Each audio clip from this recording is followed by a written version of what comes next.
Hi, in this video we're going to search for and find out what happens in process planning. So from the web interface, the easiest thing to do is to start with a search of the PPR that you created for the item definition. I'll start one with demo.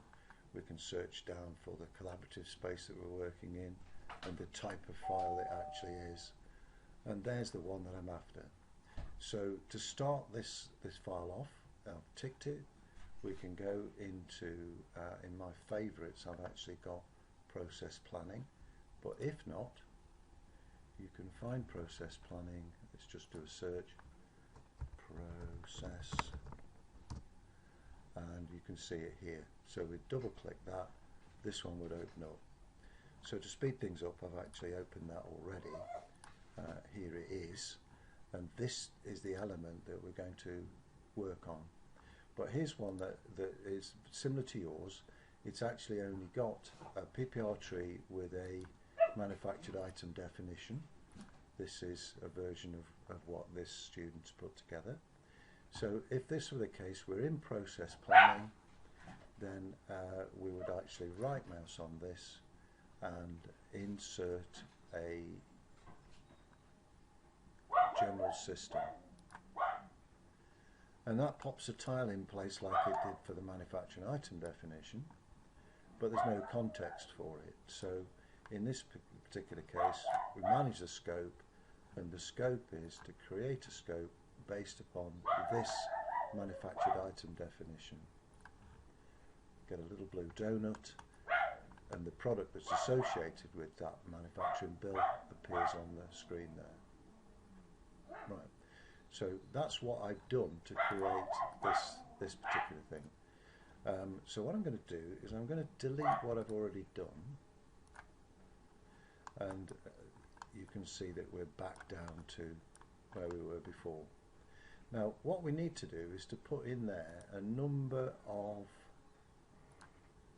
general systems, and each one of these systems applies to a particular workstation. So again, like we did before, we really need to put some information in here with the name and the instance name, and in here we might want to put stages 1. Oh no, this is not stages 1 to 1, stages build figure, because that's what I'm going to do to start with. So this is where we are with this. Now there's a number of ways in which we can build the data onto this tile, and we would select from the bill of materials here. So let's have an experiment and see what happens. So if I grab this element, this part of the structure, and drop it into here, you can see that the little man appears. I can whiz it up, and all the parts appear in that particular station. And what it does, because I've selected the assembly, I actually get a general operation, which is that little guy down there. But the order that the parts go in is a bit random based upon how the product's actually been put together.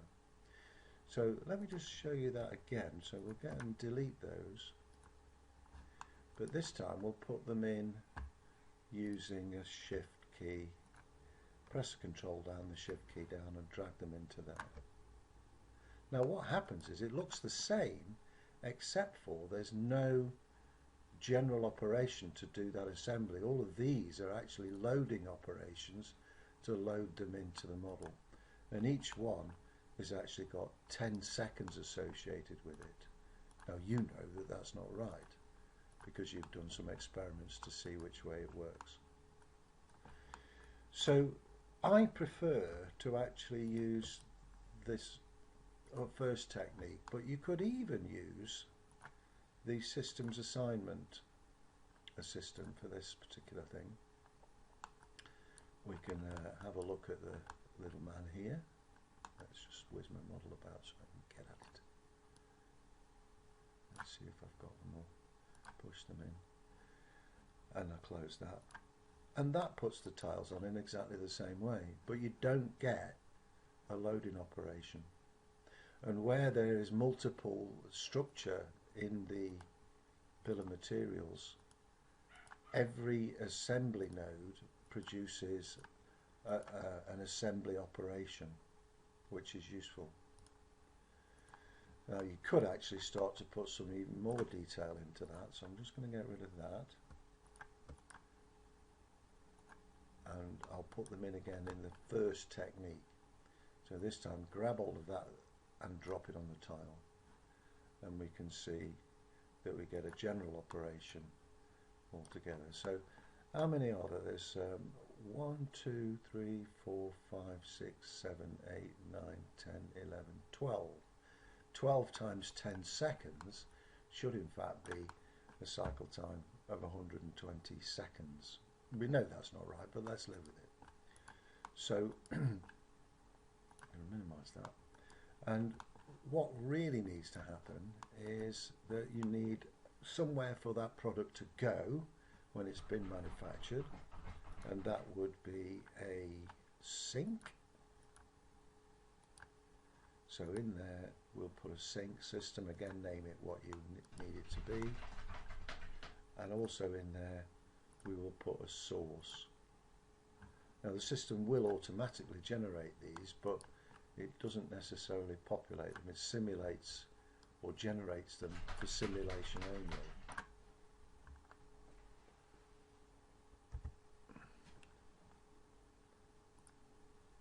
There's a source on it, so click, and it puts this link between the two.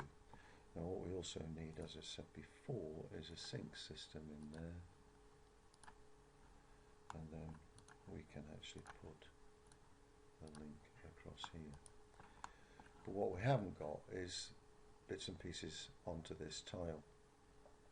So again, I've found that it's useful to actually pick the actual parts that you want rather than the assembly. And again, that's with a shift and control. Once you've got them all selected, drop them onto the tile. And what we can see there is a set of information here. And this doesn't actually expand. These are just parts that are going to be sourced into that. And because they're linking into this one, then everything that's been supplied by the source is actually running through here. And you can see, unfortunately, the little men actually appear all the same shape. So what we need to do, and have a look at this, is to figure out on this system, there's another tool here that enables us to do workload balancing. And we can see all of the operations. If I just open this one, if I just click on one, you can see the first thing that appears in the station is whatever is on that tile. We can't necessarily see it very easily, and so on up the tree. So if I click on there, that's that section. So you can see it's quite important that you can either rename these, but all these are standard names, and it really is quite a ball ache to do that. So, but what you can see is that those 12 elements with 10 seconds each add up to 120 seconds. I've got a cycle time associated with that of 120, estimates one resource at 100% utilization. Now we can actually change that, because in there what we get is that the cycle time for that could be let's say 120 seconds. That shouldn't have made any difference. We'll just minus that off. Click on there and click on there. 120 seconds for the whole system. So if I make that 60 seconds, and then we click on there, let's just minimize that.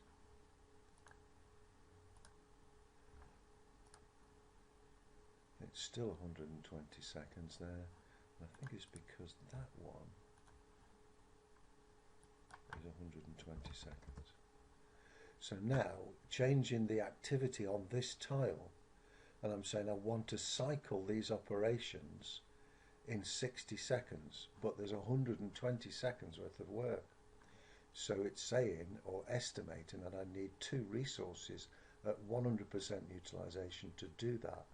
And that is my cycle time here at 60 seconds. And the only way of balancing that line is to actually add 2 resources to it. Now later on, when we've got a more complex system, we should be able to do some automatic line balancing or manual line balancing between each one of the stations. So I'll have a look at that in a minute. Now, what we can also do in this last bit is actually do a simulation of this. So let's have a look what that does. So once we've got the system selected, press the play key in the compass and tick, tick, tick, tick. It will give us this play. It's playing at the moment, but you don't really see an awful lot playing. Let's just run it, let it run through and see how many seconds it'll run for. It should run for 120 seconds because that's the cycle time or the elapsed time for the product. 120 seconds. So what's annoying is that the product build-up options, won't go through too much of this, but this last one, which say next previous step, even though you set it to the operation and lock it, every time it does it a bit strange. But now, as you can just see, as I'm going through the timeline, the parts are actually appearing on the station tile as they go through. I'm just dragging that along.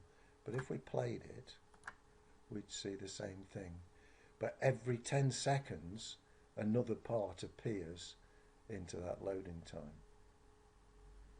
So now we need to figure out, let's put the right times on our loading and our operations here, according to what you found to be the case, and we'll see if we can actually run that. So that's a bit about process planning and about the, you can also use the 3D, but we've also used the workload balancing, and we can also use the manufacturing systems Gantt chart to show us information about how the process flows. And you can put all the relationships in here, but it's a bit of a bit awkward because the naming convention doesn't really give us an idea of how that part actually runs. But you might actually want to use the spreadsheet editor. And in here for station 1, we can see the build time, and it's a bit easier here to change the estimated time that is required. I think even you can actually copy, and I don't think you can drag it down like a spreadsheet, but if we paste that into there, it's not going to work. But it's a lot easier to edit the information, whoops, in this way. Double click, change that. So now the time should have changed. So we've got 1, 2, 3, 4, 5. So 5 9s, 45 seconds less. It should show us. So I'm just going to delete that chart, and we'll go on to here again and do a balance. So you can now see the total time has dropped to 75 seconds. Because the cycle time is still required at 60 seconds, the utilization drops because we've got 2 resources on it. So you can bring the changes around the operations, and this balancing chart actually works for us. And you can also see a stack of smaller timings here. And if we play it, what you'll see is it work a lot quicker. Again, it's not showing that, so let's just stop it for a minute and actually click that on. It's so annoying, that is. So if we play it, you've got to be quick So you can see some of the first 5 parts came in very quickly, and now let's see, it should stop again at 120 seconds, I think, maybe 75 this time. Yeah, 75 seconds. So that's telling you that this particular setup from the source through the operations to the sync was going to take 75 seconds according to the times that we've put on it. So the challenge is to, let's exit that player, is to actually build your product, your process plan for this. In the first station, I've got to build the figure. So the next thing to do would be to go into there and actually insert a general system. This general system, put where you like, and we could call this general system station 2, and an instance of that we would put on build stage, I don't know, 1 to 8, whatever it is you want to do there. And in there we would actually, this is where it gets a little bit difficult because the tree is going to be quite deep, and the bit we're after is right down at the bottom. So again, it just sort of overlaps there. So the last part on the tree is this. So at stage 2, this is the way I've numbered mine up. So if I put it into there, what I need to do is to drag in all of these bits. So that one goes to there, that one, 5, 6, not the parts, just the 7, and I'm just guessing that it's stage 8. There we go. Right, so I'll minimise my bill of materials tree and have a look what's happened in here. Now you can see that's getting really busy. So what we need to do, and there's no joints between them, in station 2 you can see load, load, load, operation, load, load, load, load, load, operation. So we've got to organise that, and it's just thrown these parts in a sequence which is dictated by what's in the bill of materials. And you don't want to adjust the position of where they are in the bill of materials. We can do that at this stage here. So if we ask for a line balancing on this particular thing, you can see that stage 1 is total time is 230 seconds. It says if the cycle time is 60 seconds, you want actually 4 people. So let's try and adjust that, because I think it will set cycle time. Let's try that at 230. Yeah, so changing the total cycle time to equal whatever the total time is means that we've got 1 resource required at 100%, but that might not be real. But you see, when you've done the line balancing, you're going to get all of these automatic links between these things, but it doesn't put a link between the loading operation and the general operation. So you might want to actually reorganize that, and you could move it around to suit yourself. So what happens here is this part appears, then this one, then that one, and that produces this. So I don't really think it makes any difference to actually put a joint between there and there. Yeah. So it's put that flow in, but it hasn't made any difference to the workload balance. So that is where we need to be. So we need to work at these now to build exactly what's happening at each station. And as we play these things, let's see what it'll do. It's actually, oh, again, it's not put that thing on, so you can see what it's doing. It's actually playing the tree, because I've asked for the tree to be expanded, I think. Let's just stop that, I'll just show you where it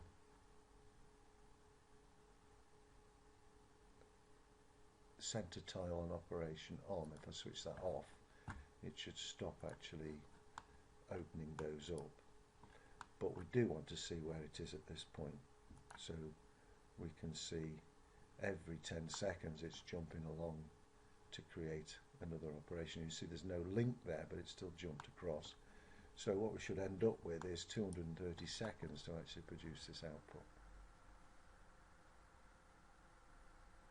Okay, I'll just whiz it to the end. Yeah, 230 seconds. Finish that simulation, minimize that tile there.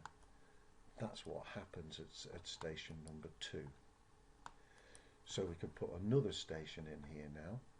So insert a general system. This general system is actually station 3.